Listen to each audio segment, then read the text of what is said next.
Tiene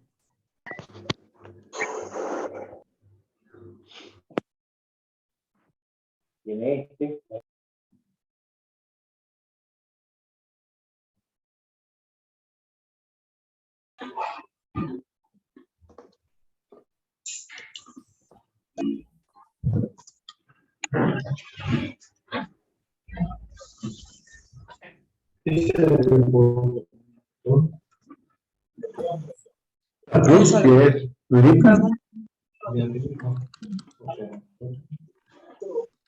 Pues no sé qué tiene uno.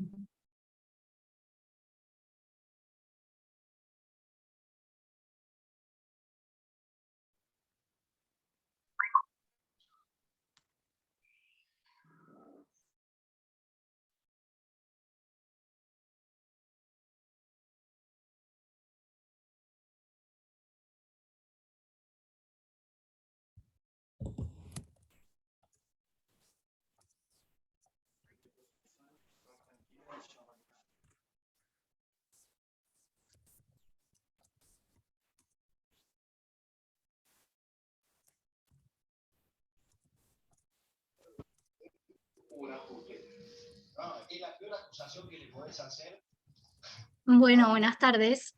Una vez que terminen de ingresar todos, tenemos todavía unas personas entrando, ya arrancamos.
Bueno, ¿qué tal? Antes de arrancar, les recuerdo el tema de la asistencia. En un rato les voy a estar mandando el link para que completen la planilla y recuerden que con eso y asistiendo a 12 de las 16 clases por lo menos es que después pueden obtener el certificado. ¿Sí? Bueno, damos comienzo entonces al módulo número 2 del taller, la segunda clase. La clase de hoy la va a dar el doctor Marcelo Madina. El tema es la investigación penal preparatoria desde una perspectiva adversarial. El doctor Madina, bueno, es juez de la Sala Tercera de la Cámara de Apelaciones y Garantías en lo Penal Departamental y docente de la materia de Derecho Procesal Penal acá en la Facu. Así que bueno, ahora sí los dejo con el doctor Madina.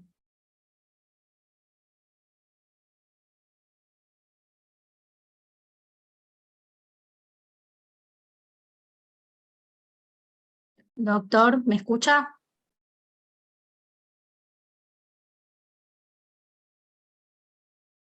Marcelo, estás muteado.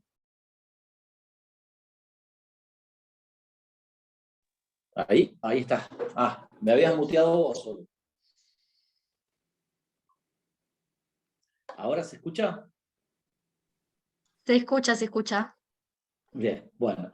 Bueno, de nuevo entonces buenas tardes a todos y a todas. Primero, obviamente, agradecer a la unidad de graduados de la Facultad de Derecho de Mar del Plata, a Simón, a Sol, a Federico Bakker también, que es colega en el Poder Judicial y que es quien me acercó esta invitación a partir de la invitación de la unidad de graduados de la Facultad de Derecho. Algunas aclaraciones: no soy juez de la Sala 3, sino de la Sala 2 de la Cámara de Apelación y Garantías. Bueno, y sí estoy en la Facultad de Derecho de Mar del Plata desde hace bastante tiempo. La segunda aclaración tiene que ver con el título, en su momento, o mejor dicho, el motivo o el objeto de la reunión, porque en un primer momento habíamos pensado con Federico el de hablar de la investigación penal preparatoria, porque por ahí después para jurados o para juicio oral podían llegar a tener o preparar algún otro tipo de actividad, pero la verdad que me pareció, hoy pensándolo mejor, por eso les pido perdón, de alguna manera, y voy a quedar abierto a las preguntas que quieran hacer o a los temas que a ustedes les interese, porque estamos claramente entre colegas, entonces a los temas que a ustedes les interese o que les parezca que pueden ser de mayor utilidad para el ejercicio de la profesión. Pero a mí me pareció interesante hacer una especie de balance, una especie de análisis crítico del estado de situación del derecho procesal penal, en particular en la provincia de Buenos Aires, con especial referencia al Departamento Judicial Mar del Plata, porque tiene sus particularidades, porque sucede que, o por lo menos desde mi punto de vista, estamos realmente en un punto crítico del derecho procesal penal, de la práctica procesal penal, de la vigencia de los derechos, de las garantías, de la efectividad del sistema de enjuiciamiento. En fin, me parece que es un momento crítico y quizás como para hacer un balance, pero un análisis crítico. Me parece que se da un momento especial a partir de los distintos movimientos o etapas que ha habido en la provincia de Buenos Aires en orden al procedimiento penal, ¿no? Y siempre en Mar del Plata. Ustedes tengan en cuenta que Mar del Plata es un departamento judicial, es un foro, por decirlo de alguna manera, muy activo, con mucha participación en distintos procesos de cambio, en procesos de reformas legislativas, en procesos de discusión y análisis del sistema de enjuiciamiento, ya sea a través de la jurisprudencia que emana de sus fallos, como así también de la participación en procesos de reformas legislativas y de discusión sobre la facultad, creo yo, ha ido acompañando de esa manera. La facultad ha sido, sin lugar a dudas,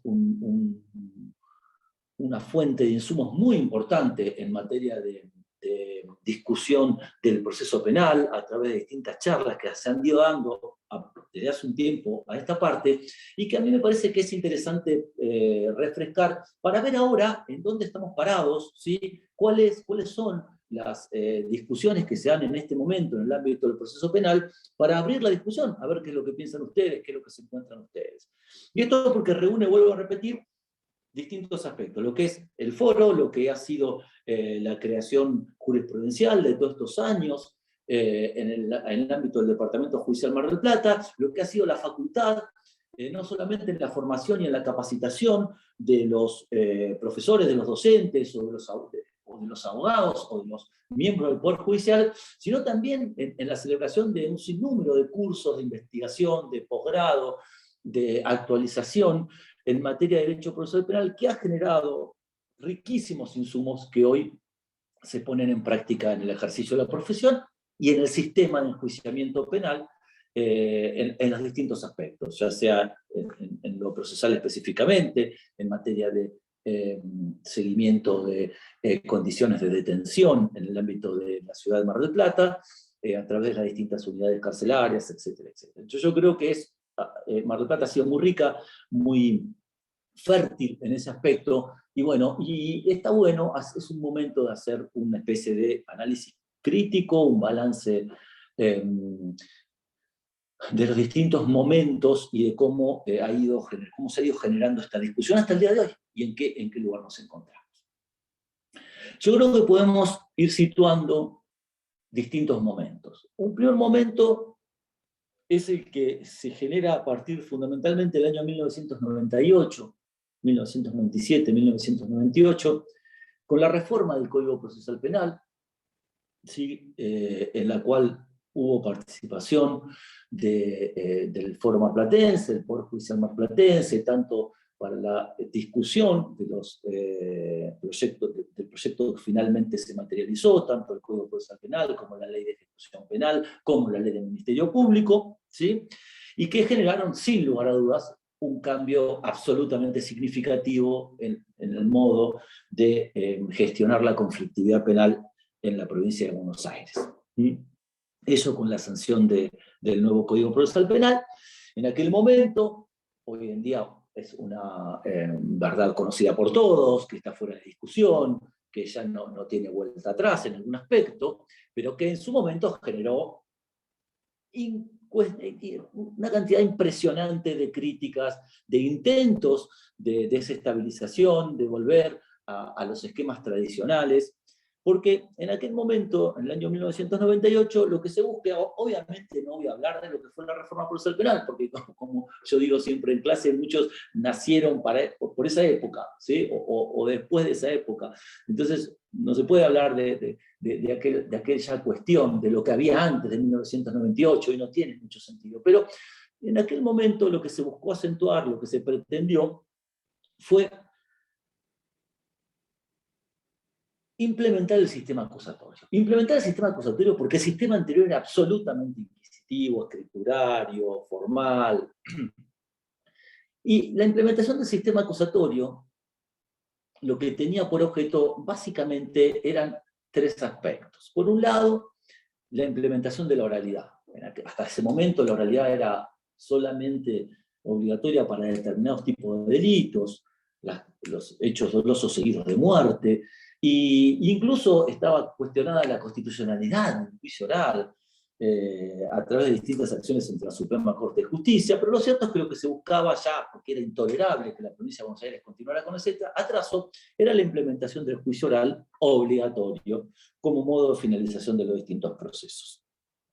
Y luego, los otros dos aspectos centrales que hacían al esquema grueso, al trazo grueso del sistema del nuevo Código Procesal Penal de aquel momento, era el de consolidar la figura del juez, del fiscal instructor, desterrar el juez de instrucción, consolidar el fiscal instructor, y por otro lado asegurar la vigencia del juez imparcial, que claramente no lo era aquel juez que investigaba y juzgaba, donde se concentraban todos los poderes en un primer momento. Entonces, básicamente, esos fueron los tres pilares de discusión.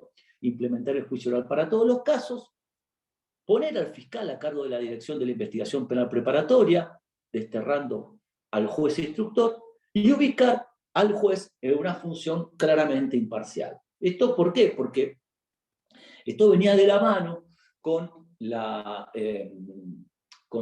manda, con la obligación que establecían los distintos tratados internacionales de derechos humanos, que fueron incorporados en la Constitución, ustedes saben, a partir del año 84, su sanción como ley, pero a partir del año 94, en su consagración constitucional, que imponían un modelo de enjuiciamiento que respondiera a estos perfiles, al perfil de un sistema acusatorio.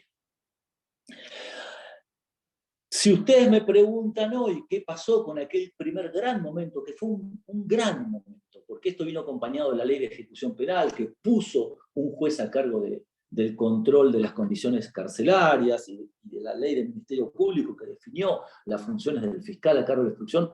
Si hoy tenemos que, digamos de una manera gruesa, de establecer cuál es el balance respecto de ello, creo que es un triunfo relativo, o por decirlo de alguna manera, los beneficios son relativos. Porque de estos tres pilares tenemos que el juicio oral, si bien se implementó de aplicación obligatoria, hoy se ve absolutamente relegado por el juicio abreviado, o por lo que se denominan salidas alternativas a la resolución del conflicto penal, como son la suspensión del juicio a prueba, concretamente el juicio abreviado. Casi resulta en el 90-80, entre el 80 y el 90% de los casos penales que se resuelven, lo hacen a través de los juicios abreviados o de salidas alternativas. De manera tal Marcelo, que, discúlpame, te están haciendo una pregunta por el chat. Te preguntan si ahora el fiscal no tiene demasiado poder. bueno, Yo no sé cómo querés organizarlo, Sol, si querés que... yo las preguntas por el chat, o sea, me parece mejor que te las hagan a vos y yo las contesto, ¿sí?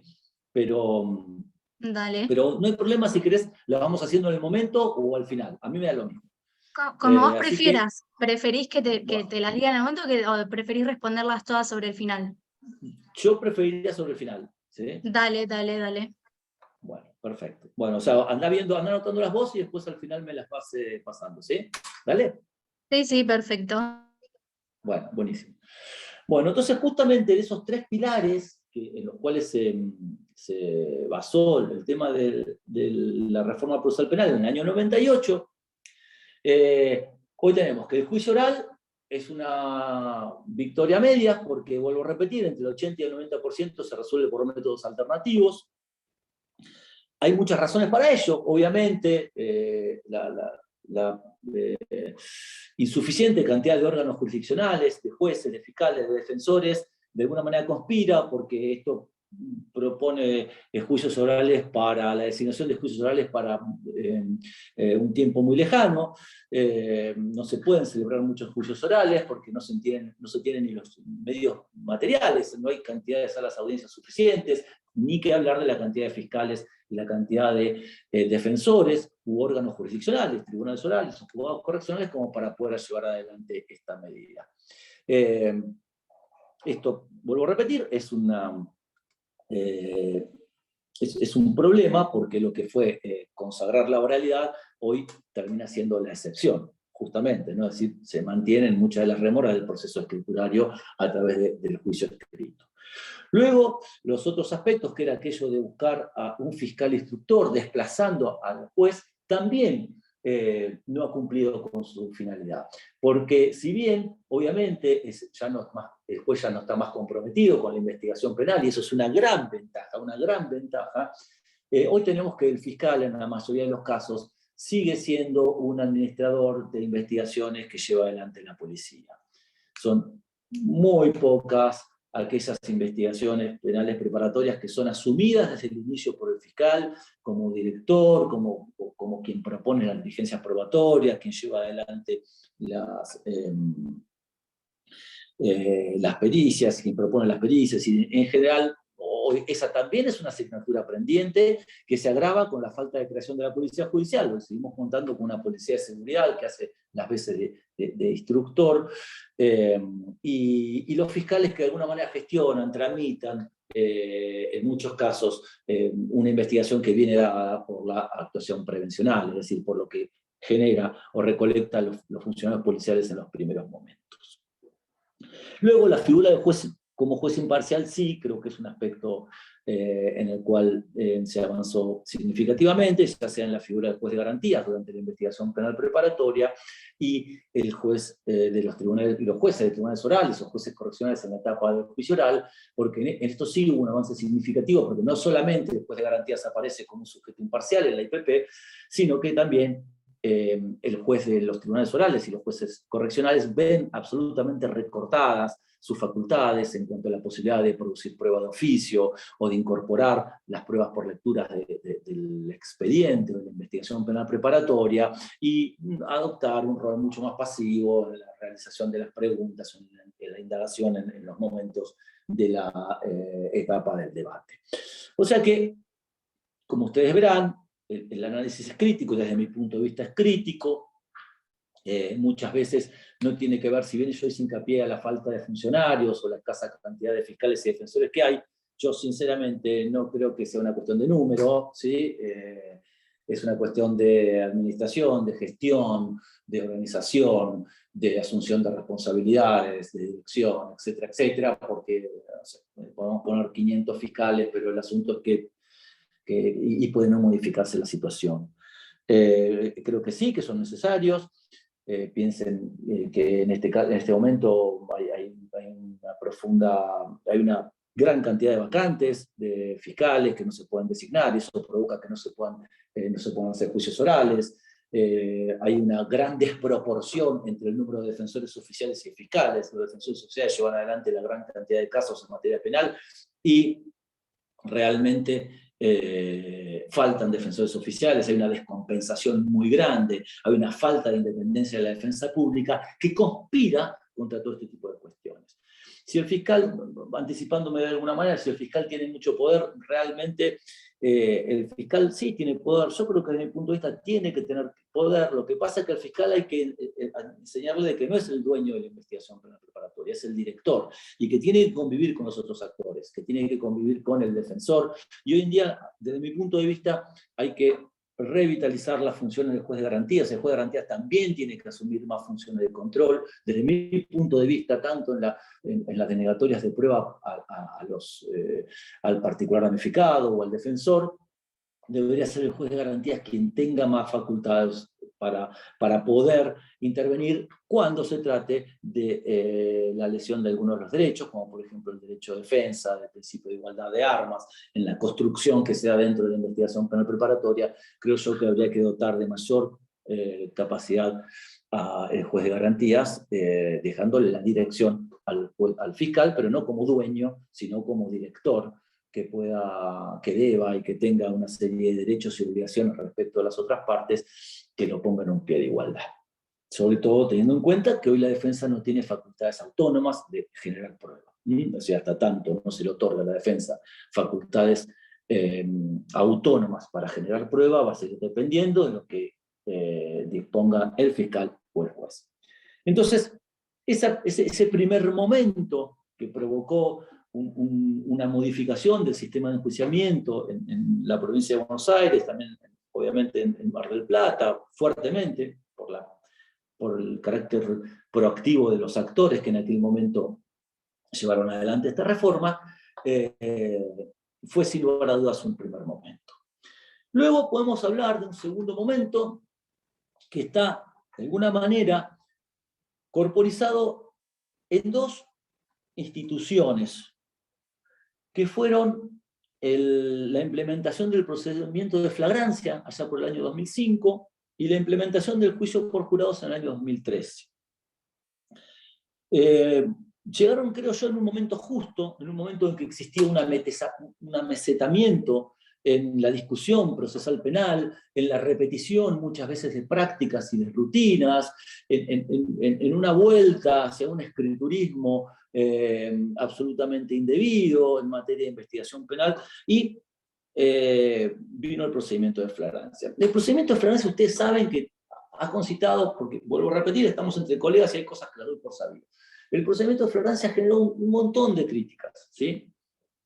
Algunas de las cuales se consumaron o se plasmaron en la práctica actual de la gestión de este tipo de conflictos penales, que estaban pensados en un principio aquellos de poca conflictividad probatoria, porque el autor había sido aprehendido en flagrancia, donde generalmente no restaba mucha investigación penal preparatoria, no restaba mucha actividad probatoria, casos de menor cuantía, por decirlo de alguna manera, casos que tenían que ver con la violencia urbana, etcétera, etcétera, etcétera.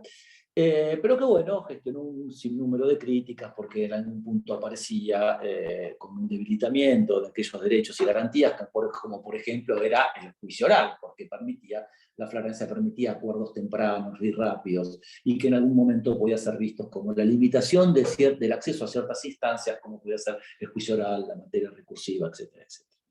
Esto, de lo teórico, no fue así. No se produjo eso, porque de hecho, como ya habíamos dicho, el juicio oral ya era la excepción. Y bueno, y sí, lo siguió siendo. Lo que me parece a mí que hay que rescatar, y porque le da pie a lo que vamos a hablar como un tercer momento, o como lo que fueron las reformas de tercera generación dentro de esta segunda etapa, me parece que lo que dio pie, sí, es a empezar la discusión acerca de estos modelos adversariales, a las distintas técnicas de litigación que venían de la mano con estos procedimientos de flagrancia, en la medida que lo que provocaron, de alguna manera también, fue el generar audiencias orales durante la investigación penal preparatoria. ¿Sí?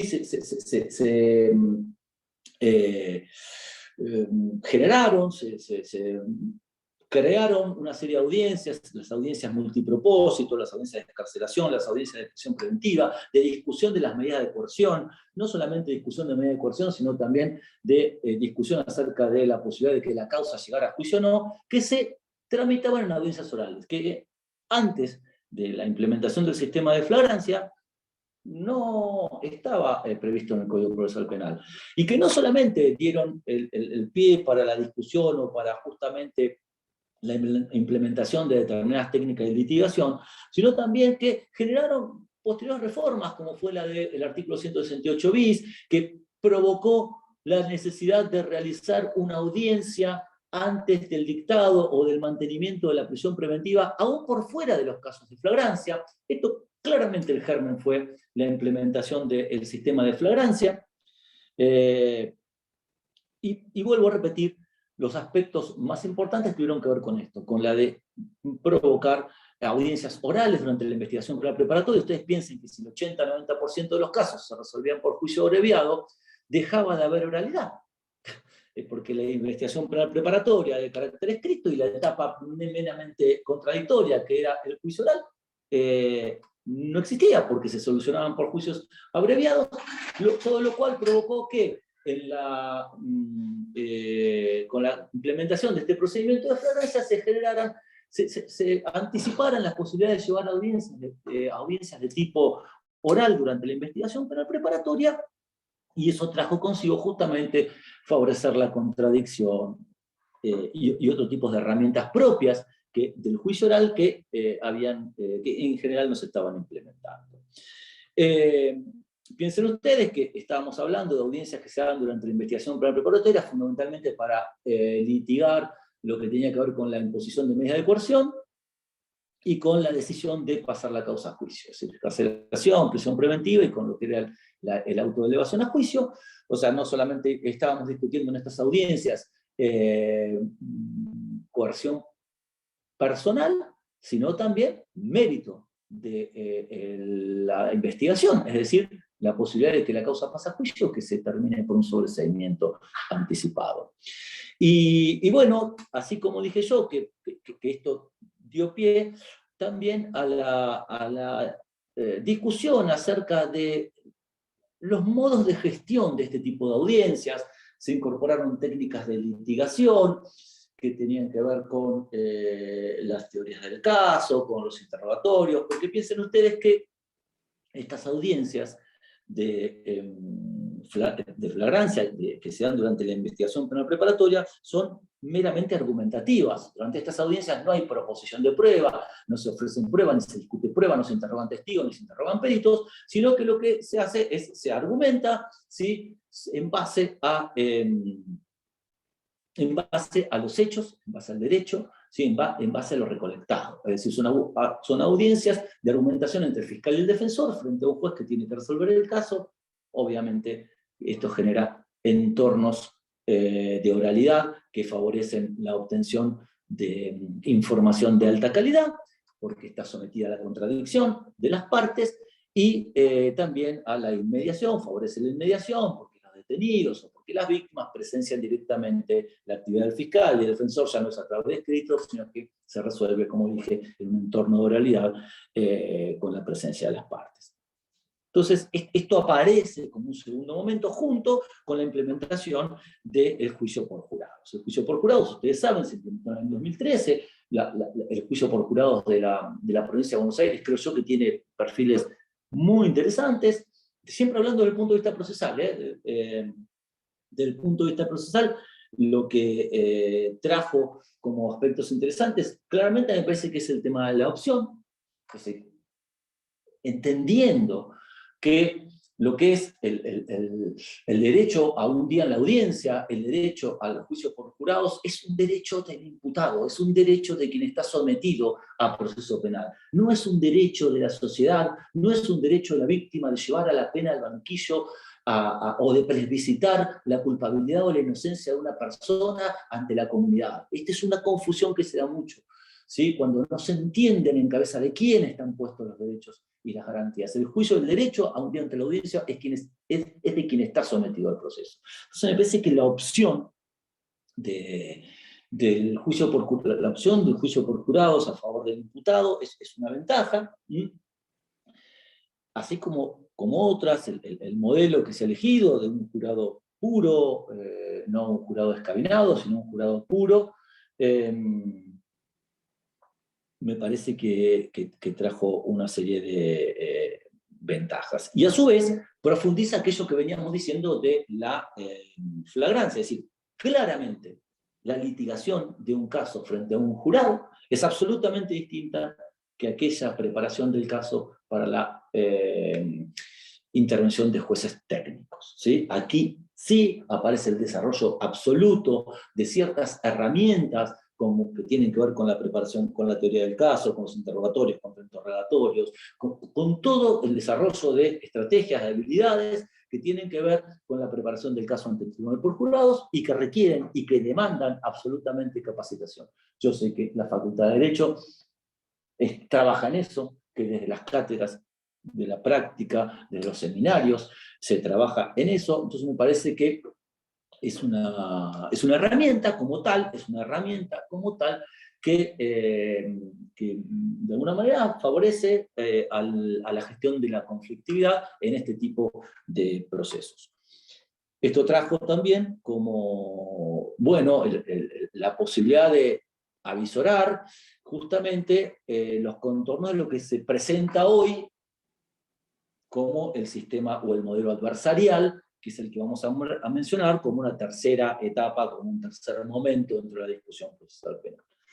Dentro de estos, del juicio por jurados, haciendo el análisis sobre el balance crítico, hay que tener en cuenta que creo yo que estamos ante un momento muy, muy crítico respecto, entiendo que de la supervivencia del juicio por jurados. Yo creo que de prosperar este recurso, que es esta resolución del Tribunal de Casación, que interviniera en el conocido caso del Durazno, de la ciudad de Mar del Plata, en la medida que anuló el veredicto absolutorio del juicio por jurados, cuando la ley expresamente prevé la imposibilidad de interponer recursos contra el veredicto absolutorio, es un fallo bisagra. Creo yo que, espero que la Suprema Corte de Justicia, o eventualmente llegar a la Corte Suprema de Justicia, corrija este fallo, porque de ser así, es decir, de permitirse el recurso contra el veredicto absolutorio emitido por el juicio por jurados, puede llevar definitivamente a que se desnaturalice el juicio por jurados, a que deje de ser una opción válida para el imputado y que, bueno, que sea realmente una excepción, ¿sí? Me parece que este fallo, no hablo de la justicia del caso, sino que me refiero a las cuestiones procesales. Creo yo que este fallo, esta resolución del Tribunal de Casación, presenta algunos inconvenientes, como por ejemplo que no generó ningún tipo de tratamiento de la cuestión de la legitimación, es decir, no declaró la inconstitucionalidad de la norma procesal que prohíbe el recurso contra el veredicto absolutorio, contra la sentencia absolutoria emitida por el juicio por jurados. No hay un tratamiento específico de ello, se remitió a otra cuestión tangencial que tenía que ver con la asistencia de la menor víctima, y de esa manera me parece que por lo menos se pueden generar algunas censuras respecto de la conformación de este fallo.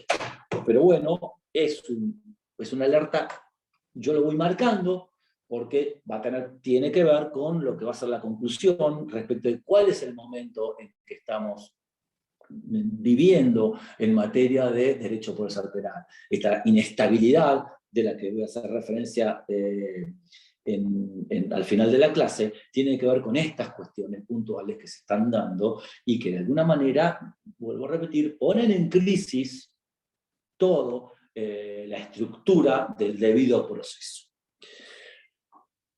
Un tercer momento en el derecho procesal penal, por lo menos en el derecho procesal bonaerense, porque ustedes saben que en el ámbito nacional o federal, en el ámbito local, en la justicia federal, pero en el ámbito nacional, está en discusión, o por lo menos en proceso de implementación el nuevo Código Procesal Penal, que generaba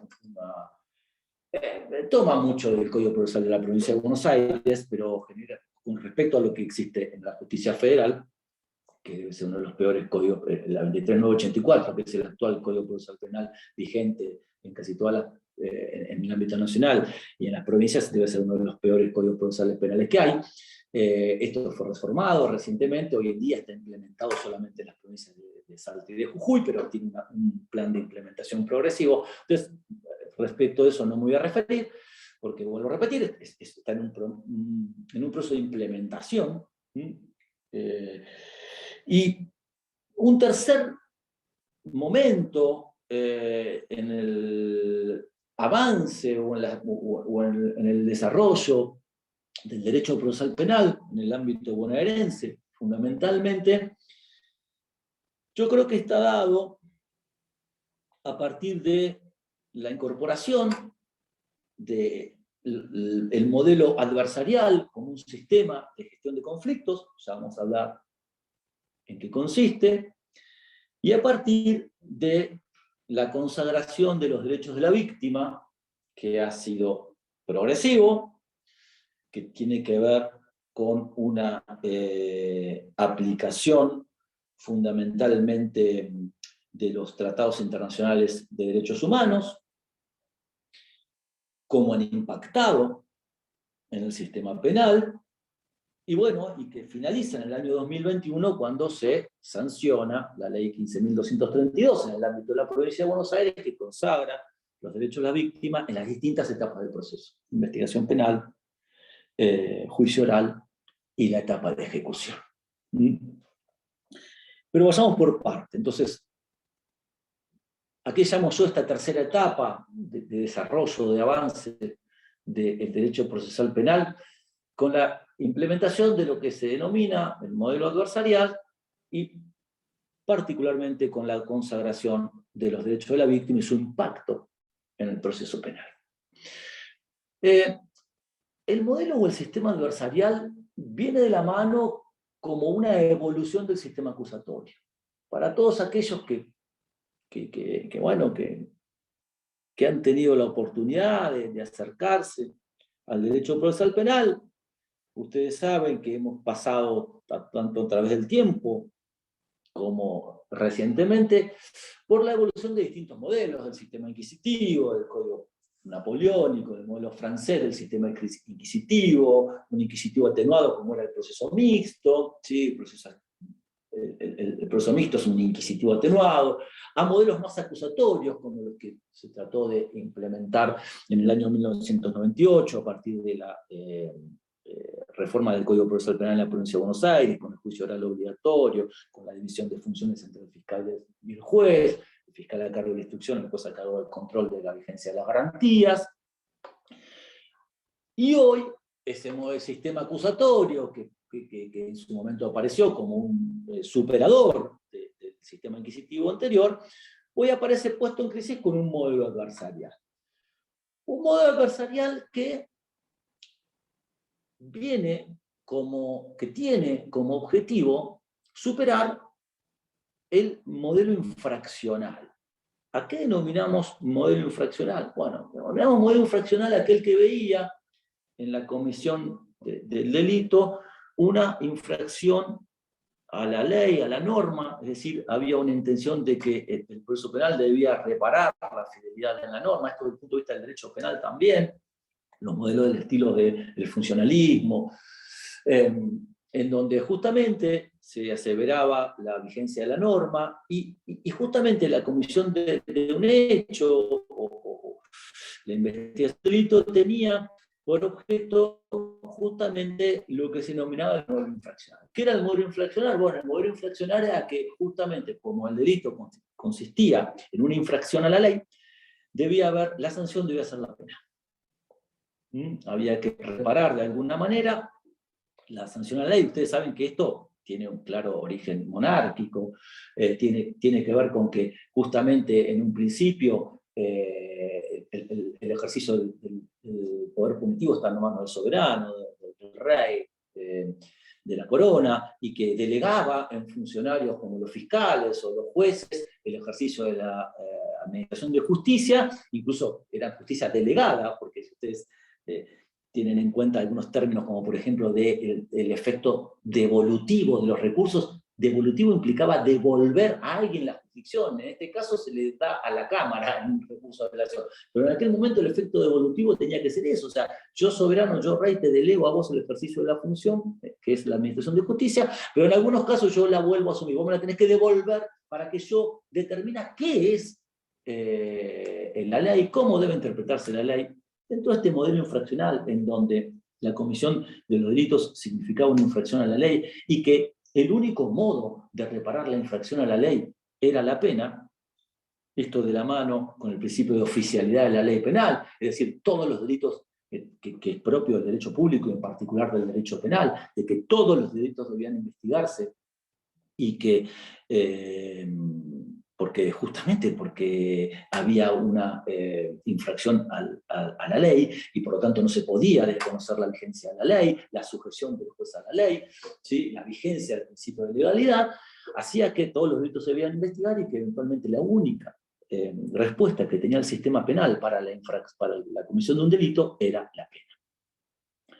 Esto claramente se advierte como insuficiente, en primer lugar, porque ustedes saben que la pena es una manera, es como echar nafta al fuego, es decir, es una respuesta violenta frente a la comisión de un hecho violento, es responder con violencia a la violencia generada por la comisión de un delito. Entonces, de alguna manera, la pena, no solamente como única respuesta del sistema penal frente a la posible comisión de un delito, no solamente es violenta, es de contenido violento, sino que a su vez desatiende los intereses de la víctima, porque en muchos casos la imposición de una pena no repara, no surce las heridas causadas en la víctima por la comisión del delito. Justamente estos modelos adversariales entonces lo que pretenden es incorporar a la víctima, superar el modelo infraccional para buscar que la reparación como un método, la conciliación, la reparación, la mediación, distintos modelos de reparación que pretenden incorporar a la víctima. Recuerden aquello que nosotros siempre decíamos, que el Estado le expropia el conflicto a la víctima, se lo saca y la deja fuera del proceso y le dice, bueno, yo lo voy a solucionar, ¿con qué? Con pena. Y la pena a la víctima en muchos casos no le soluciona, no la repara, no la compensa, ni desde el punto de vista económico, ni desde el punto de vista moral, ni desde el punto de vista personal, de ninguna manera. Entonces, el modelo adversarial tiene estas dos cuestiones. Si por un lado, superar el modelo infraccional, es decir, incorporar otras maneras de reparar el conflicto, de gestionar los conflictos, que no sea solamente a través de la pena, y permitiendo mecanismos de reparación, de conciliación, de mediación, ¿sí? Y realmente incorporar a la víctima, es decir, de alguna manera correr al Estado en la solución del conflicto, porque es un mal gestor de conflictos el Estado generalmente, o es un gestor violento en la solución de los conflictos. O sea, la búsqueda es la solución pacífica. No nos olvidemos de esto. El modelo adversarial tiene como por objeto, justamente, si lo que se dice es dejar de lado la respuesta violenta del Estado a través del sistema penal y de la pena, incorporar a la víctima para la reparación, lo que se busca son soluciones pacíficas, soluciones no punitivas. En general, el modelo adversarial tiene por objeto la búsqueda de soluciones no punitivas a los conflictos penales. Recordemos esto. E incorporar a la víctima. Pero a su vez también provoca otros dos efectos. Por un lado, la incorporación de técnicas y estrategias de litigio. Esto genera necesidad de capacitación, ¿sí?, de litigios entre las partes. Y por otro lado, también de alguna manera, y esto es importante también, modifica el rol de las partes. Ya vamos a ver en los distintos procesos que se dan dentro del modelo adversarial cómo es necesario un rol mucho más proactivo de las partes. Generar respuestas creativas para la solución de los conflictos, porque ya no va a estar la pena, ya no va a estar la pena de prisión. ¿sí? Sino que lo que se busca son soluciones pacíficas que no tengan que ver con la pena, y bueno, hay que, en ese sentido, el rol que deben asumir las partes es mucho más proactivo, ¿sí? Pero no solamente el juez, porque recuerdan ustedes que si dijimos que nosotros arrancamos en el 83 con la búsqueda de la imparcialidad, y que uno de los aspectos y beneficios de la imparcialidad era que el juez en el juicio oral se mantuviera de alguna manera prescindente, ¿sí? Que fuese más un espectador que un actor del conflicto. Ahora, en la composición, es necesario que haya un juez proactivo, porque justamente, pero ¿por qué? Y ustedes van a decir, pero que pierde la imparcialidad. Bueno, pero como no vamos a terminar con una pena, sino que vamos a terminar con otros mecanismos de reparación, ¿sí? No hay conflicto en que el juez asuma en estos procesos un rol más proactivo.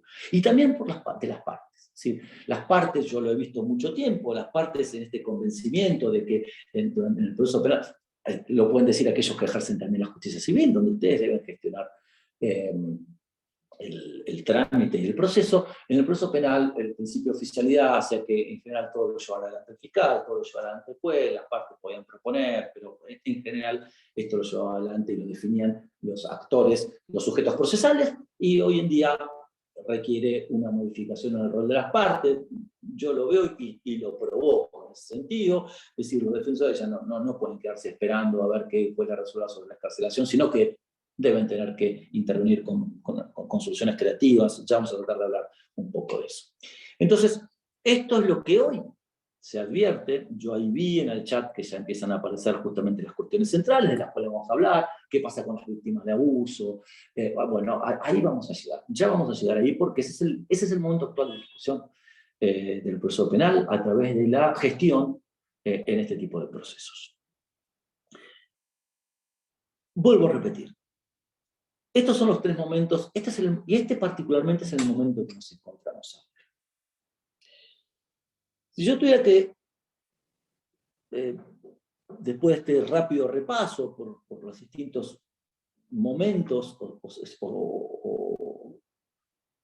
yo describí, o fui descriptivo, describí cuáles son los grandes momentos del proceso penal en la provincia de Buenos Aires, de modificaciones, de reactivación,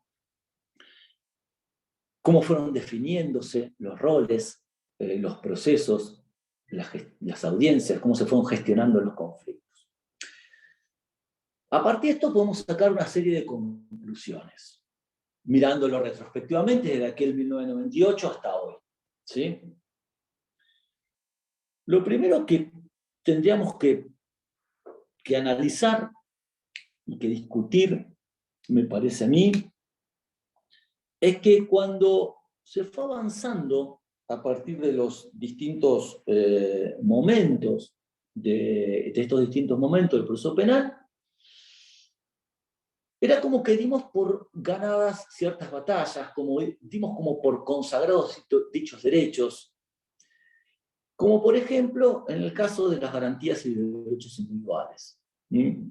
Cuando pasamos de la primera etapa a la segunda, era decir, bueno, ya no hace falta discutir acerca de los derechos del imputado, acerca del derecho de defensa, porque es como una batalla ganada. A partir de haber abandonado el sistema inquisitivo, hoy, por decirlo en términos prácticos, hoy ya la policía no tortura más a los imputados, hoy ya no le toma más declaración, entonces ya no los tortura más, hoy ya cualquier imputado puede hacer valer sus derechos, cuenta con un abogado defensor dentro de las 24 horas. Cuando yo arranqué en el proceso penal estaban 5 días sin tener contacto con su defensor, iban a declararse en el contacto con su defensor. Entonces hoy es cierto que hay ciertos derechos que ya han sido ganados, pero lo que yo insisto en que la lucha por las garantías no está terminada. Es decir, ¿qué quiero decir con esto? Que nosotros a veces avanzamos acerca de técnicas de litigación, acerca de la implementación de ciertos aspectos, cuando fundamentalmente hoy se siguen, ¿sí?, vulnerando derechos individuales. La gran deuda en materia de derechos humanos que hay en la Argentina y en la provincia de Buenos Aires en particular hoy es la de la situación de las personas privadas de libertad.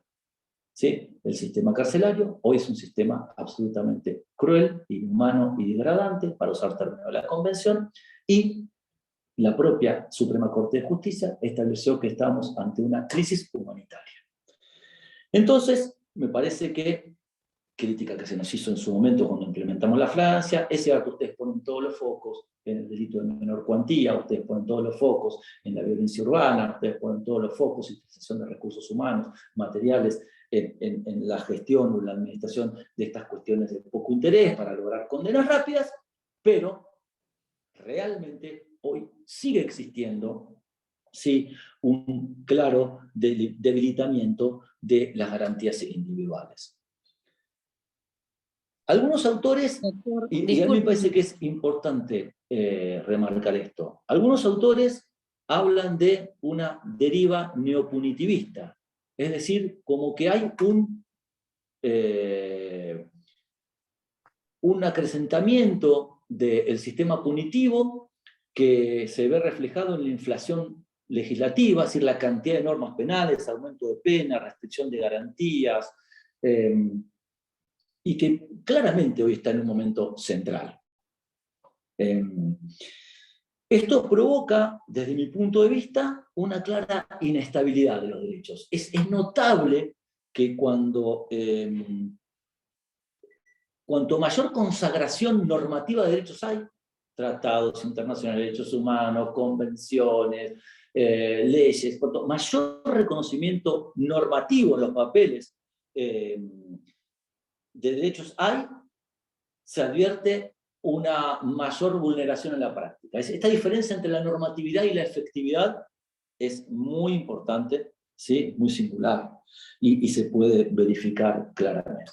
Entonces, desde mi punto de vista, me parece que una de las conclusiones respecto al estado actual del estado del derecho procesal penal tiene que ver con no abandonar esto, con hacer el foco en esto, con advertir esta inestabilidad de los derechos, y de alguna manera estoy refiriéndome fundamentalmente a la persona sometida a proceso penal. Es decir, yo soy un convencido de que la falta de protección de la víctima hoy no es tal. Es decir, la víctima se encuentra, creo yo, en una posición claramente de privilegio en el proceso penal, y no se puede hablar de que la víctima está desprotegida de ninguna manera, ¿sí?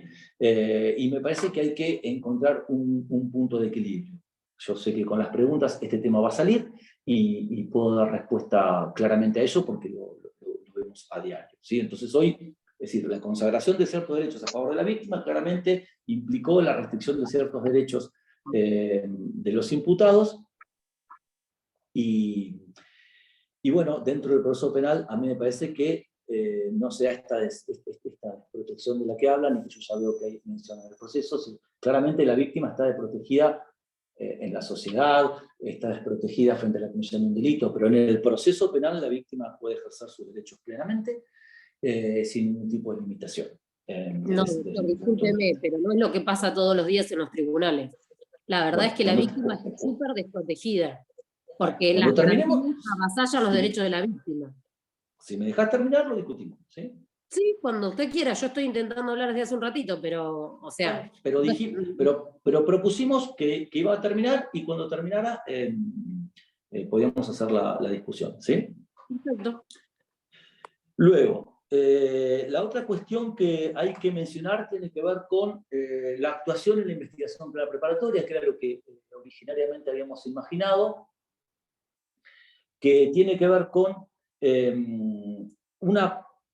desde mi punto de vista me parece que es clave que desde el ejercicio de la profesión se advierta en el rol de particular damnificado, fundamentalmente, que se debe estar encima de la actuación del fiscal, ¿sí? O sea, tanto hoy ya no es, hoy me parece que hay como una confusión en la función del fiscal. La Comisión Interamericana de Derechos Humanos dijo, desde el famoso caso Bulacio, que el Estado debía asumir la investigación penal como una obligación propia y no como una gestión de intereses ajenos. Es decir, hoy es inconcebible que el fiscal esté quedándose a la espera de que las partes le traigan la prueba, porque el Estado debe asumir la investigación penal preparatoria como una gestión de negocios propios.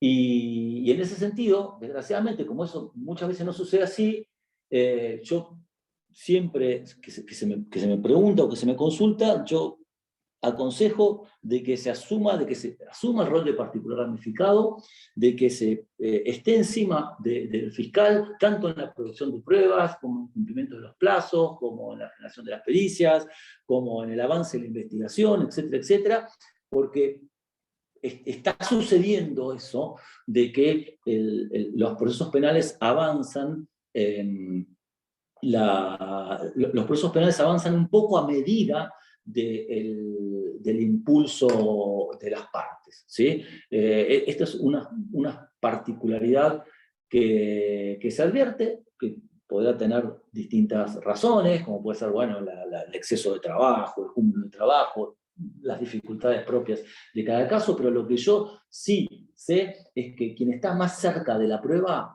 es la víctima, sin lugar a dudas. La que está más cerca del hecho, la que vive en el lugar del hecho. O sea, me parece que la asunción del rol de particular damnificado en el proceso penal hoy es esencial, pero desde un punto de vista absolutamente proactivo, ¿sí? Es decir, ya el fiscal, leía por ahí en el chat de qué forma. Bueno, el fiscal ya no puede, y ya vamos a hablar de otro de los problemas, ya no puede más actuar, vuelvo a repetir, como el dueño de la investigación preparatoria. Es decir, la participación de la víctima, la necesidad de que, como establece la ley, de que sea notificada desde el primer momento. Por ejemplo, hay un dato que es clave. La ley de víctimas establece una serie de derechos a ser oída, a participar, a intervenir, etcétera, etcétera, pero tiene una cláusula inicial que es más o menos así, es que la víctima tiene que expresar esta manifestación. Entonces, teóricamente, esto tendría que usar de esta manera, que una vez que se comete el hecho, cuando la policía llega al lugar del hecho, cuando la policía empieza con las primeras actuaciones, le va a preguntar a la víctima, si usted quiere ser informada y ser oída e intervenir en todas las audiencias durante la investigación y de todas las resoluciones que se toman desde el inicio hasta la...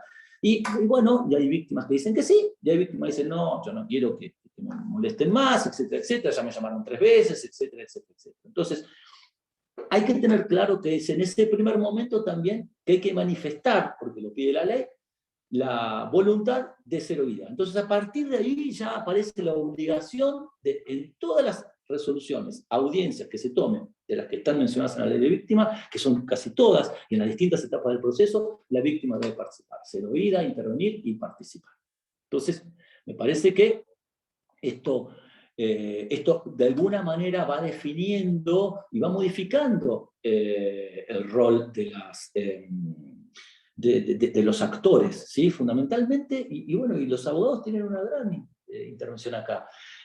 La víctima ya no es más la víctima, hoy es un sujeto procesal. Dentro de las clasificaciones de las víctimas, antes se hablaba de la víctima de a pie o la víctima, o sea, por un lado estaba el particular damnificado que se legitimaba en el proceso, ¿sí? Y la víctima quedaba al margen. Hoy la víctima es un sujeto procesal con facultades, con potestades, con derechos. Entonces, me parece que hay que quede claro que hay que asumir ese rol de víctima. No es que solo, si yo no voy a ser particular damnificado, no necesito presentarme en el proceso. No, hoy también como víctima tengo que como que asumir ese rol procesal porque hay una serie de derechos que están consagrados en la ley 15.232, que se sancionó en el año 2021, que es la ley de víctimas, ¿sí? Entonces, puedo repetir. Por un lado, no, dentro de las conclusiones, por un lado, no abandonar la lucha por los derechos y por las garantías de las personas sometidas a proceso y el restablecimiento del principio de igualdad de armas, teniendo en cuenta lo que es la inflación legislativa, la restricción de derechos absoluta de las personas sometidas a procesos en muchos casos y las condiciones en que eventualmente se cumple la privación de libertad. Por otro lado, el de asumir rol proactivo, absolutamente proactivo, partir fundamentalmente de la condición de víctima y de la condición de particular damnificados, interviniendo sobre la investigación penal preparatoria, ¿sí? Bueno, la ley de víctimas hay que conocerla, la ley de víctimas también prevé la participación de abogados de la víctima, pero bueno, el principal, o sea, yo todo eso lo entiendo y está bien, pero el principal abogado de la víctima tiene que ser el fiscal. Entonces, sobre él me parece a mí que hay que intervenir. Esto ya más o menos a partir de respuestas creativas, proactivas, en fin, buscando buscar la composición de los conflictos. ¿Por qué digo esto? Porque el modelo adversarial presenta dos modelos, lo que es el proceso de conocimiento y el proceso composicional. Proceso de conocimiento y proceso composicional. El proceso composicional va a ser aquel a partir del cual se van a poder buscar estas soluciones, como yo decía, pacíficas, estas soluciones creativas, estas soluciones en las que la víctima asuma el rol preponderante y en donde el objeto de ese proceso penal sea la reparación a la víctima. Esto es lo que se denomina el proceso de conocimiento. El proceso de conocimiento tiene particularidades y fundamentalmente a través de los distintos mecanismos de composición, conciliación o reparación. El Código Penal prevé en el artículo 59 y está consagrado, y nosotros en el ámbito penal ya hemos tenido pronunciamientos al respecto, la posibilidad de que un mecanismo de extinción de la acción sea justamente la reparación del daño causado a la víctima. Es decir, la víctima va a poder litigar con el imputado y su defensor un modo de resolución de ese conflicto penal que no sea la pena, que pueda ser una reparación, que pueda ser una conciliación, y otros que ya conocemos, como la suspensión de juicio de prueba, que viene de la mano de la reparación económica. No solamente la reparación económica, también debe brindar una satisfacción, una excusa, debe brindar un perdón a la víctima. La ley, el artículo 59, en su momento estuvo puesto en crisis porque el Código Penal lo remite a los ordenamientos procesales, dice específicamente, cuando la ley procesal lo permita. Nosotros en el ámbito provincial tenemos la ley de mediación, ¿sí? Que la ley 13.433, que permite estos mecanismos de composición, como la conciliación, como la reparación, para determinados delitos que no tengan pena superior a 6 años, que no hayan sido cometidos por funcionarios públicos, en determinados delitos no se puede, los delitos contra la integridad sexual, los delitos contra la vida, etcétera, etcétera, está previsto, pero hay una gran cantidad de delitos que pueden ser solucionados a través de mecanismos de reparación o de conciliación, que implica adoptar modelos adversariales de composición de conflictos pacíficos, no violentos como son la pena. Luego está el proceso composicional, ese es el proceso composicional. Luego hay un proceso de conocimiento que es para aquellos casos en donde no sea posible arribar a este tipo de reparaciones, este tipo de conciliaciones o de soluciones reparatorias para la víctima, el proceso de conocimiento como el que conocemos, que termina con la pena. Las características son, en un caso la pena, en otro caso la reparación o la conciliación de los intereses de la víctima por fuera del sistema punitivo violento. Es decir, hoy se abre un panorama que no existía, que tiene que ver con justamente distintos modos de gestionar la conflictividad, con distintas soluciones que da el sistema de administración de justicia y que no sea siempre punitivo. Esto está en funcionamiento, está en discusión, está en aplicación, ¿sí? Y esto genera una nueva posibilidad de solución de conflictos. Vuelvo a repetir, en donde el centro sea la reparación del daño causado por la víctima. Por supuesto, no me estoy refiriendo a los delitos contra la integridad sexual, contra la vida. Por eso es que yo creo que algunos dicen, bueno, hoy estamos dentro del sistema adversarial. No, el sistema adversarial es para gestionar determinados tipos de conflictos. Otro tipo de conflictos más graves se sigue por las pautas del proceso de conocimiento, el proceso habitual de conocimiento, con algunas modalidades que tienen que ver con la incorporación de algunas técnicas o estrategias de litigación.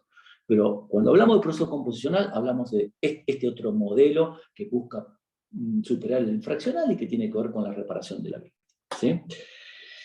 El tercer escenario que nos encontramos actualmente, y último, tiene que ver con la virtualidad. La virtualidad nos trajo realmente una aceleración en los tiempos de la justicia, cambios en el modo de tramitar los expedientes, pero nosotros debemos hacer hincapié y debemos poner el foco de cuánta virtualidad y qué virtualidad. Porque aquello que fue indispensable durante la pandemia, hoy hay muchas de esas prácticas que se han consagrado, que se han instaurado, que se han concretizado, prácticas rutinas, y que en algún punto me parece que deben, por lo menos, generar una mirada crítica, ¿sí? A partir de justamente el no cercenamiento de ciertos derechos. Es decir, la celebración de audiencias a través de entornos virtuales, en muchos casos lo que provoca es la interrupción del contacto del abogado con su defensor. Entonces, a mí me parece que en algún punto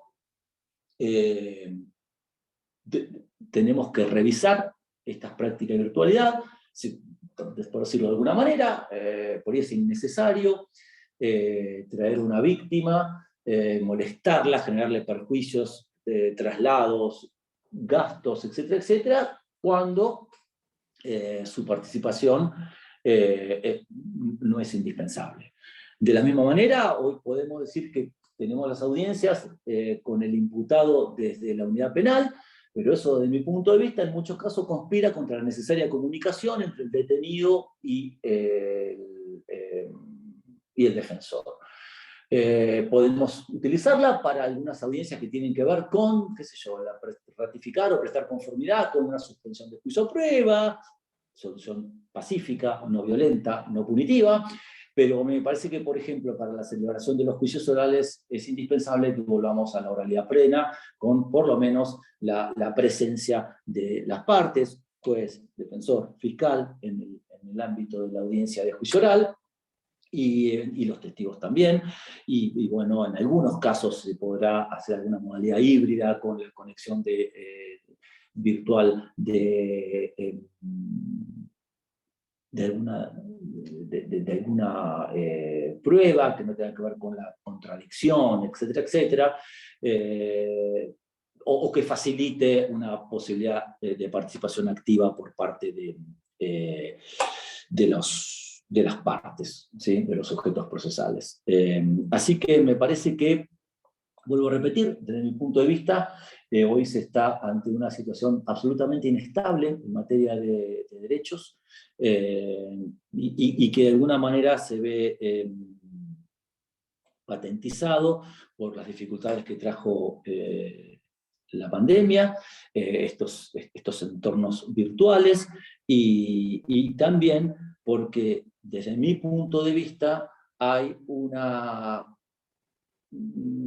incorporación acrítica de ciertas herramientas procesales sin advertir el impacto que va a tener dentro del proceso penal, ¿sí?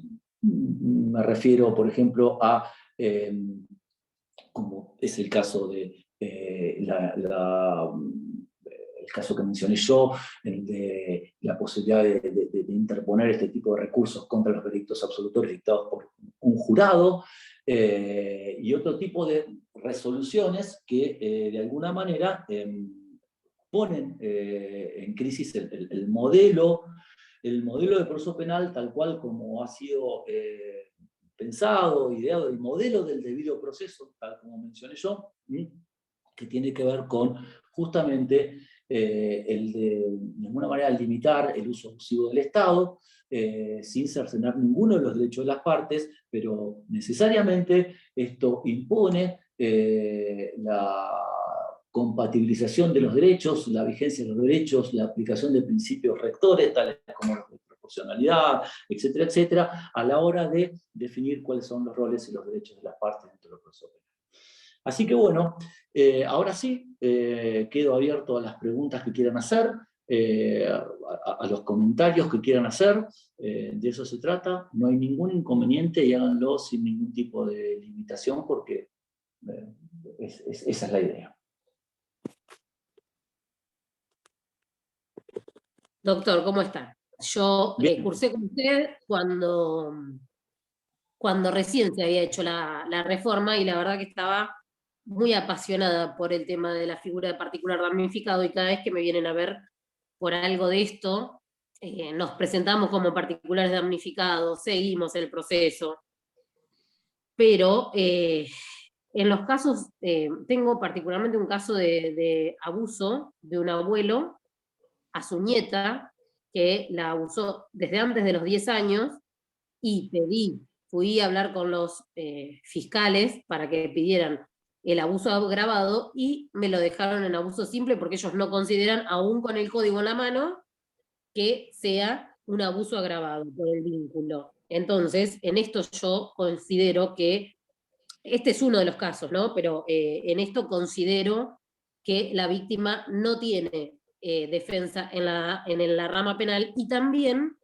en todo lo que tiene que ver con alimentos, porque la ley 13944 dice que con 2 mensualidades que el padre o el progenitor que esté obligado no abone de alimentos, la justicia penal debería comenzar a investigarlo. Sin embargo, eso no sucede porque para la justicia marplatense eso es un delito de bagatela, porque el monto de los alimentos no es alto como para que lo traten, y entonces exige que haya una sentencia de alimentos condenatoria para que recién lo empiecen a mirar.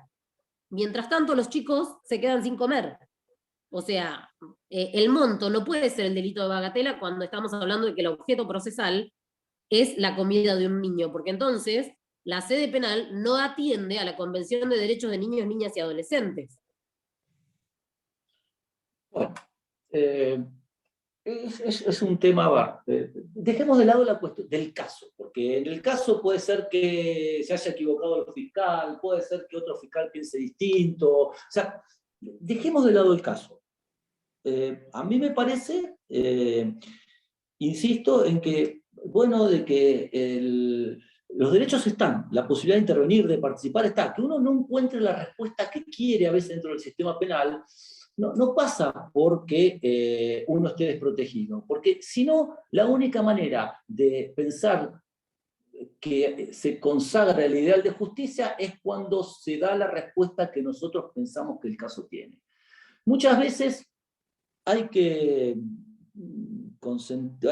aceptar de alguna manera distintas posiciones, hay que aceptar la respuesta, porque eso lo que pretende es resolver el conflicto, es restablecer la paz social. Entonces, entiendo que a la víctima no se le va a poder dar la respuesta que quiere muchas veces no la encuentra, a veces hasta por falta de prueba, a veces por la disfunción de algún fiscal. Yo lo que digo es que el sistema procesal, tal como está organizado, fíjese, si un fiscal o un juez se equivoca, hay mecanismos que tienen que ver con recursos ante la Cámara, recursos ante el Tribunal de Casación, recursos ante la Suprema Corte de Justicia, recursos ante la Corte Suprema. Y hoy la víctima tiene habilitados todos esos recursos.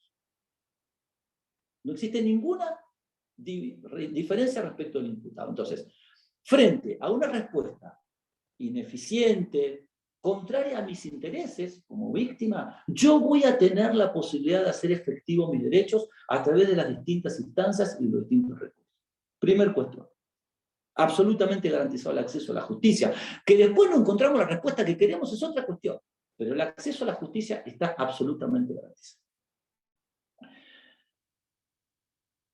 Luego, en esta materia de delitos, usted lo dijo, yo lo escuchaba y lo estaba diciendo, o sea, fíjense ustedes que se han transformado prácticamente en imprescriptibles este tipo de delitos, justamente por aplicación y por vigencia, donde justamente los delitos se pueden denunciar después de la mayoría de edad, hasta que la persona se encuentre en condiciones, y hay jurisprudencia casi pacífica en el ámbito del Departamento Judicial de Mar del Plata, en orden a que estos delitos puedan ser denunciados en la oportunidad en que la persona recupere la autonomía y la voluntad como para poder denunciar estos delitos, aun cuando hayan sido cometidos habiendo transcurrido los tiempos normales de prescripción. Es decir, hay una amplia posibilidad de acceso a la justicia. Entonces, a mí lo que me parece, en el plano teórico y de los derechos, es que no se puede hablar de una desigualdad o de una desprotección. Que después nosotros no encontremos la respuesta que querramos es otra cuestión, ¿sí? Que un fiscal actúe mal, o que una sentencia sea incorrecta, o que hayan valorado mal la prueba, o que tarden en dictar una medida cautelar, todo tiene mecanismos de corrección dentro de la justicia, ¿sí? Y a veces la respuesta no es la que queremos, claramente, pero ningún sistema judicial, por lo menos de los que yo conozco, ¿sí?, da una respuesta 100% satisfactoria. Siempre en muchos casos genera esta situación. Cada vez que se absuelve a una persona, y absoluciones hay a rabiar, tanto en materia de delitos contra la integridad sexual como contra la propiedad, cada vez que se absuelve a una persona, queda la sensación de impunidad, de que no se descubrió quién fue el autor del delito, ¿sí? Pero a mí me parece, y sé que esto es grave lo que voy a decir, porque como sociedad tenemos que aprender a convivir con eso. Si no, nunca se restablece la paz social, porque desgraciadamente no le podemos, lo que el Estado tiene que poner a disposición de las víctimas es un sistema eficiente, eficaz, rápido, expedito, que permita la intervención de todos sus derechos, pero no es una obligación de resultados, no siempre la posibilidad es, no siempre la respuesta es la que la víctima quiere. Me parece que en este aspecto hay que trabajar como sociedad, pero bueno, a mí, yo lo que creo es que, vuelvo a repetir, yo no advierto esa situación de protección.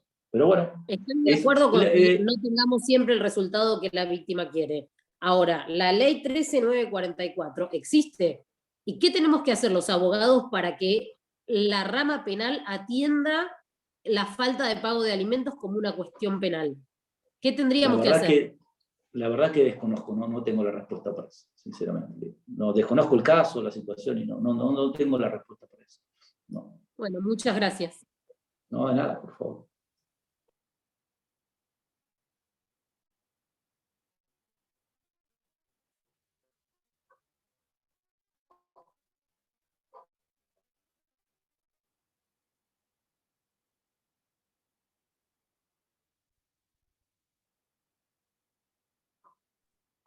Hay preguntas, los que habían mandado al chat. Bueno, ¿querés leerme alguna? Vos pienses dentro del tiempo que tenés establecido, no hay problema.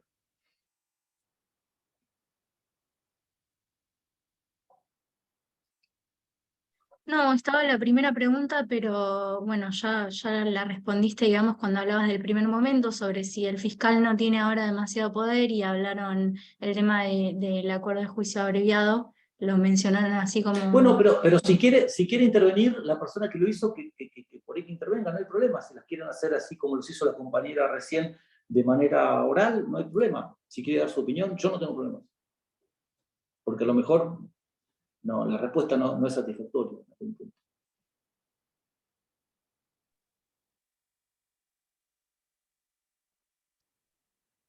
Sí, buenas tardes, doctor Medina. Buenas tardes. También fue profesor mío en una oportunidad, así que encantado. Mi nombre es Claudia Porta, yo hice la pregunta y la inquietud del poder que tiene el fiscal en algunas oportunidades.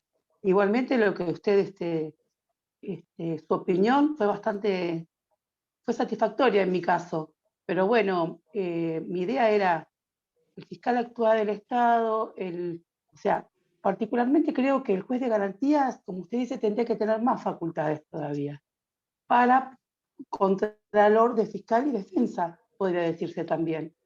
Porque en este sistema que hay actualmente, cuando la defensa con el fiscal acuerdan un modo alternativo de solución de conflicto, un juicio abreviado, una suspensión de juicio a prueba, una reparación, pienso yo que más allá de la comunicación, el juez de garantía es el que tiene que decidir por sí o por no, pero para mí con una actuación más relevante.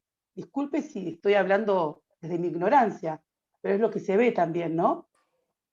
No, yo coincido.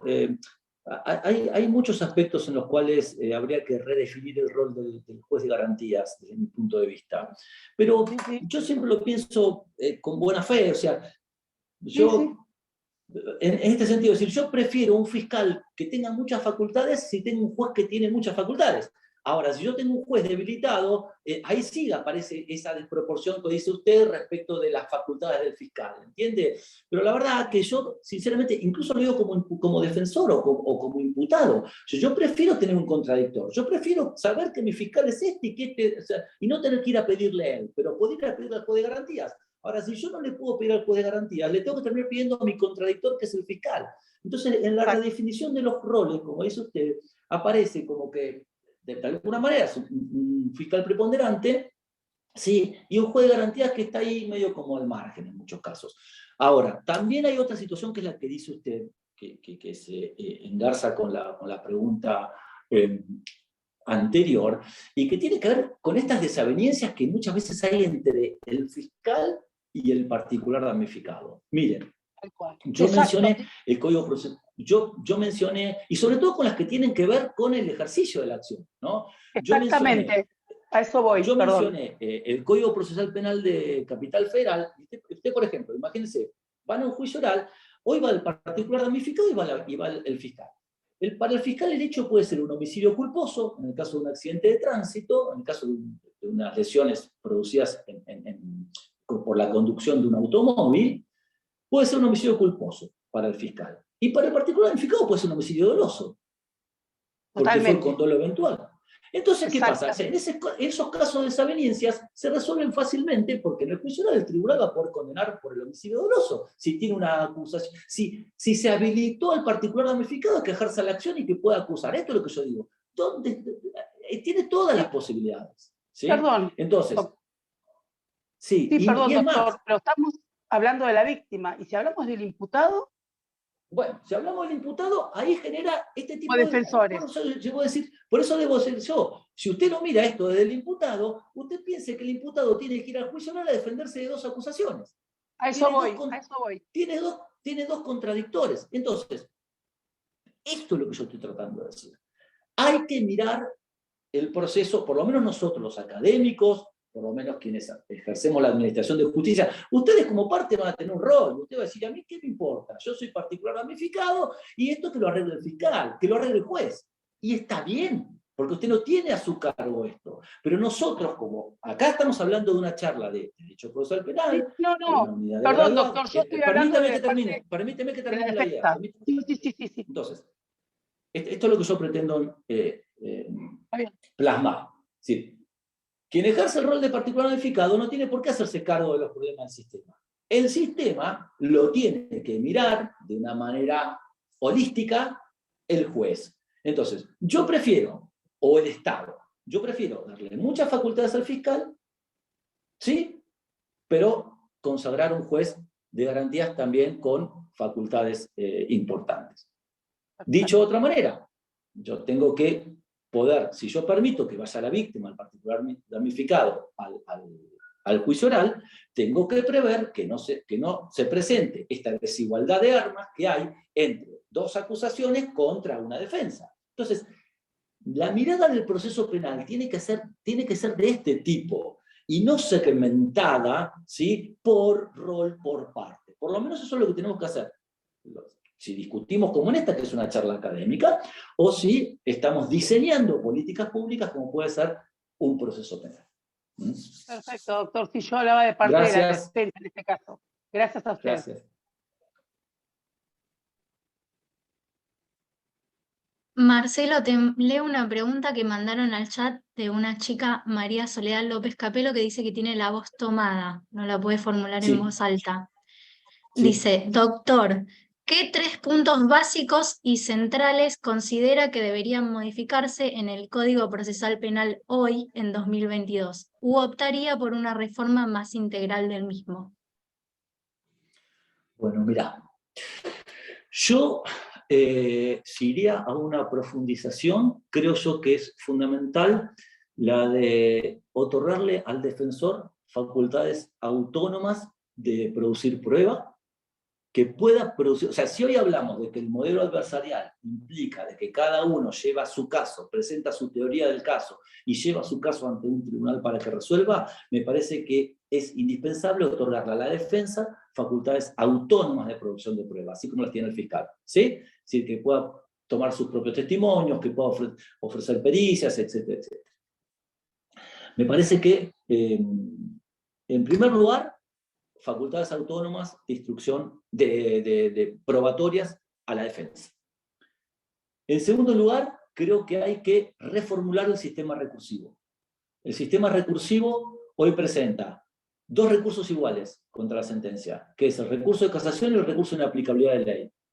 Frente a eso, después de eso tenemos el recurso extraordinario ante la Suprema Corte, y luego ante la Corte Suprema por aplicación de lo que todos ustedes conocen, Matei, de todo lo que ustedes conocen, que es Distrada y Dimacio. Estrada y Dimacio. Es decir, que hay que pasar por la Corte Provincial, por el Superior Tribunal de Provincia, para poder llegar a la Corte Suprema de Justicia de la Nación ante el agravio federal. Eso provoca una repetición de actividades recursivas que pone en riesgo el derecho al plazo razonable, ¿sí? Es decir, me parece que hay que modificar todo el sistema recursivo, particularmente contra las sentencias. No hablo del sistema recursivo durante la investigación penal preparatoria, pero sí hay que reformular todo el sistema recursivo contra la sentencia.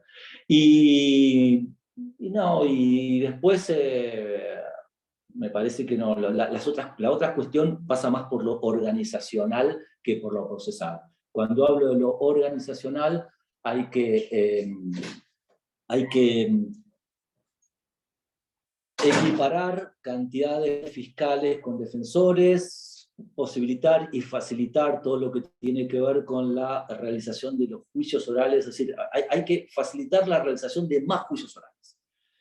Si vamos a decir, hay que tomar medidas para facilitar la generación de más juicios orales. Ustedes piensen que durante la pandemia se suspendieron 200 juicios orales en el ámbito del Departamento Judicial de Mar del Plata. Son 200 juicios orales que hay que reprogramar y que van a generar mayor demora en los que se están designando ahora, ¿sí? Y esto está produciendo un grave problema. Y el último, que no tiene que ver con lo procesal específico, pero sí todo lo que tiene que ver con la verificación de las condiciones en que se cumple la privación de libertad. Hoy, realmente, el sistema en Mar del Plata ha colapsado de una manera gravísima. El Estado de la Unidad Penal 15, de la 44, de la 50, tienen todas están excedidas, tienen una superpoblación crítica, es decir, una superpoblación superior al 50% de su capacidad instalada. Esto genera una crisis humanitaria, entonces hoy hay que tomar medidas que tienen que ver con generar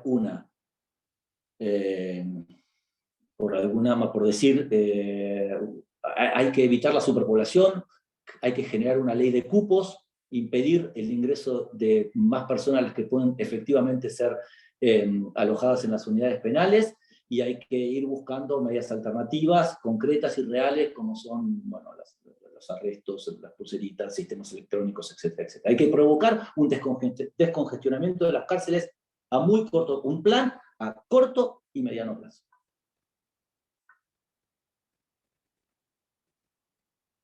Gracias, Soledad. María Soledad.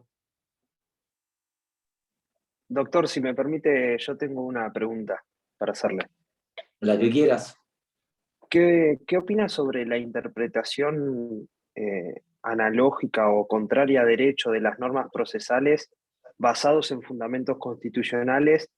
Por ejemplo, concretamente, he advertido recientemente en causas que se recibe una declaración testimonial bajo la modalidad de cámara Gesell de personas mayores de edad, justificando evitar la revictimización.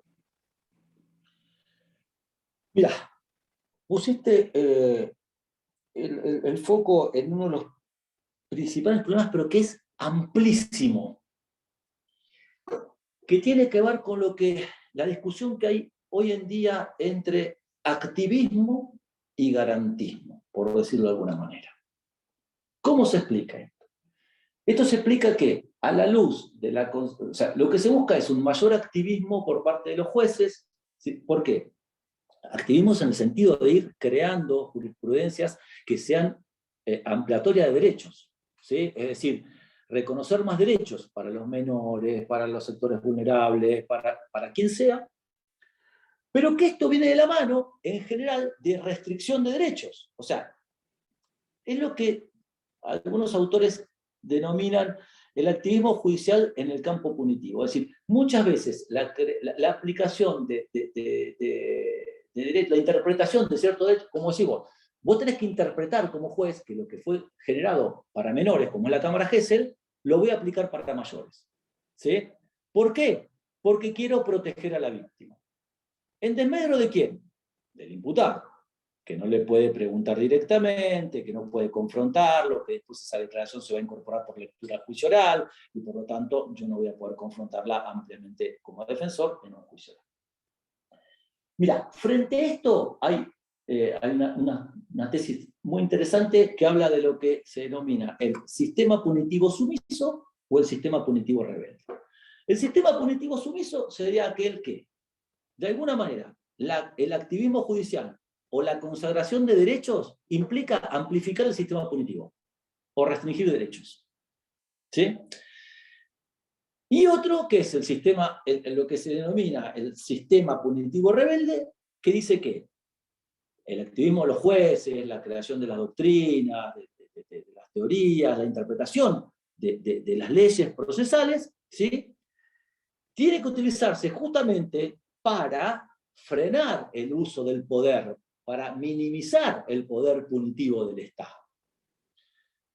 Hoy la aplicación de la ley está llena de lagunas, vaguedades, intersticios, grietas, interpretaciones, porque el lenguaje es así. El lenguaje hoy ya es social, no hay una definición de verdad, del concepto de verdad. Entonces, ¿qué pasa? En la interpretación de estos tratados internacionales, muchas veces, ¿sí?, lo que se hace es amplificar el sistema punitivo, en contra de los mismos derechos que consagra el sistema internacional de los derechos humanos respecto, por ejemplo, a los imputados. Entonces, a mí me parece que hoy justamente es esto, esta inestabilidad. Por eso yo creo que vos diste un ejemplo que yo no lo conocía, pero que es un claro, se puede hacer una evolución de lo que fue la consagración de los derechos y los primeros fallos de la Corte en la Corte de 1983, ¿sí? Los primeros casos, Montenegro, Fiorentino, tanto en el reconocimiento de derechos económicos, sociales, políticos, como también dentro del sistema penal. Luego ha habido un debilitamiento de ellos, ¿sí? Y hoy estamos en un estado de inestabilidad. Entonces, a mí lo que me parece es que hay que tener una visión integral. Entonces, que la consagración de los derechos o la interpretación de los tratados o de los derechos o de las leyes siempre deben tener un sentido limitador del sistema punitivo, nunca amplificador. Nunca consagrar un derecho puede implicar, multiplicar o amplificar la reacción penal. Por eso digo yo, buscarlos dentro de los procesos composicionales siempre que sean salidas pacíficas. Pero si no son salidas pacíficas, estamos profundizando el modelo infraccional. Yo lo que creo es que hoy en día, de la mano de estas modalidades de tipo composicional, de modelo adversarial, de la composición del conflicto entre el imputado y la víctima, etcétera, etcétera, etcétera, lo que estamos haciendo es profundizando un modelo infraccional. ¿Por qué? Porque la respuesta es cada vez más violenta. Muchas gracias, doctor. No, nada. Bueno, me parece ¿Hay que ya alguna está, otra ¿no? pregunta? Sí, no sé, ¿alguien más tiene alguna pregunta? ¿O estaríamos?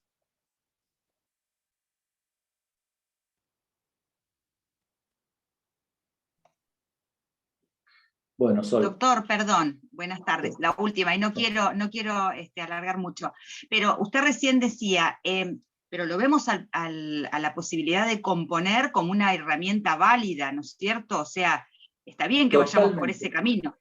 Bien, bien. Totalmente. Es más, mire, creo que nosotros hicimos hace poco una interpretación así hasta extensiva para lograr un mecanismo de composición. Eran 3 imputados que se habían intentado robar un auto, ¿sí? Bueno, los persiguieron y en esa persecución lo chocaron al auto, entonces provocaron daños, ¿sí?, sobre el auto. Entonces, estas 3 personas tenían antecedentes penales. Entonces, ¿qué pasó?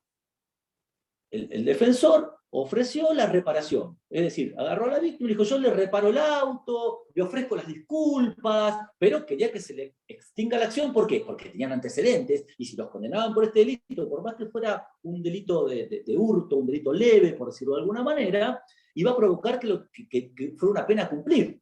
Entonces, por un lado, el defensor estaba interesado ¿en qué? En evitar la condena. Y por otro lado la víctima decía, a mí qué me importa la condena, yo quiero que me reparen el auto, que me lo rompieron todo. Entonces, ¿de qué me sirve la pena como modo de solucionar los conflictos penales si a mí no me repara el conflicto? Entonces la víctima decía, le ofrecían repararle todo el auto, unas disculpas, etcétera, etcétera, y la víctima dijo, sí, yo estoy de acuerdo. Entonces, el fiscal propone, no, perdón, el particular damnificado propone y acepta la composición de la reparación a partir del artículo 59 del Código Penal. Y el juez de garantías hace lugar. Acepta la reparación, acepta las disculpas con la aceptación de la víctima y extingue la acción penal. ¿Sí? Bien. ¿Quién apela? El fiscal. ¿Por qué dice que los imputados tenían condenas, entonces que no estaba previsto en las leyes y una persona con antecedentes penales podía acceder a este sistema de extinción de la acción penal a partir de la reparación del daño causado? Nosotros lo tuvimos oportunidad de resolverlo hace poco en la Cámara Penal. Entonces, esta es una interpretación que no está en el texto de la ley, supone un supuesto de personas con antecedentes. El delito lo permite, porque era un delito que tiene una pena hasta 6 años, hay una ley de mediación en la provincia, ¿sí? Pero no está establecido si las personas con antecedentes pueden o no. Si fuera suspensión de juicio a prueba no se podría, porque tendría que ser la primera condena. Bueno, o sea, yo lo que voy es este tipo de reparaciones en supuestos, en donde se puede arribar a una solución pacífica, porque encima la solución le da respuesta a la víctima, ¿sí? Y es pacífica, porque evita la condena a una pena privativa de libertad de corta duración que no va a tener ningún sentido.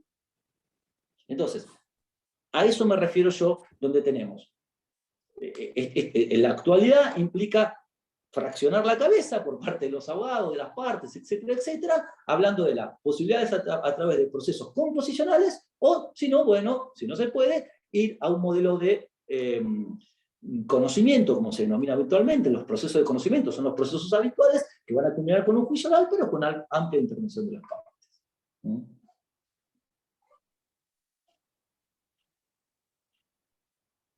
Muchas gracias, doctor. Gracias. No, por favor. Bueno, si no hay más preguntas, entonces ya terminamos. Gracias. Mira, ahí pasaron una pregunta por el chat. ¿Cuál Ana Contreras. es su opinión? ¿Cuál es su opinión acerca de los abusos policiales en la actualidad local con respecto a las aprehensiones? Te voy a ser sincero, el tema de la violencia institucional es un tema que se ha reactualizado.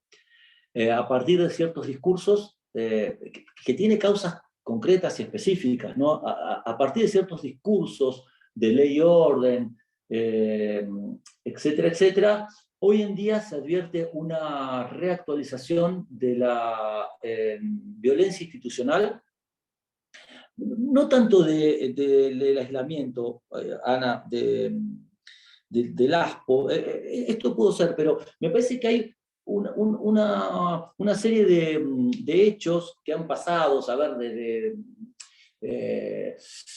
de ciertos casos de tolerancia política respecto de los abusos policiales. Pongamos como ejemplo Chocó, ¿sí? A partir de que hubo otros casos acá en Mar del Plata también, de una actuación muy violenta por parte de los policías contra un abogado, la matrícula, en donde eso provocó que antes de que se instruyera la causa vino funcionarios políticos a condecorar a los funcionarios policiales que habían actuado de esa manera. Entonces, parece que esos discursos, como dice su compañero, esos discursos que vienen de la mano de las políticas de ley y orden, etcétera, etcétera, etcétera, lo que generan hacia adentro de la fuerza policial es cierta legitimación o convalidación de prácticas abusivas.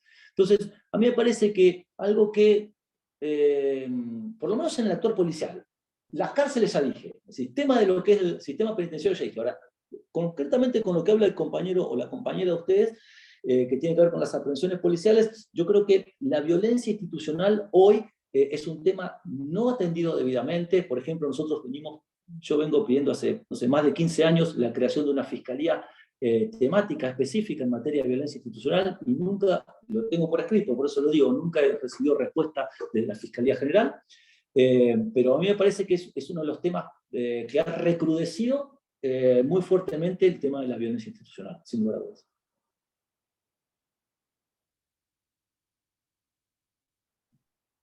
Bueno, perfecto. Bueno, ahora sí, si no hay más preguntas, parecería que no.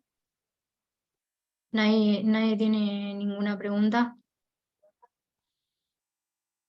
Bueno, lo dejamos acá Bueno, ahí solo, están, entonces. sí, ahí están agradeciendo en el chat. Bueno, gracias Marcelo por tu tiempo y por la colaboración.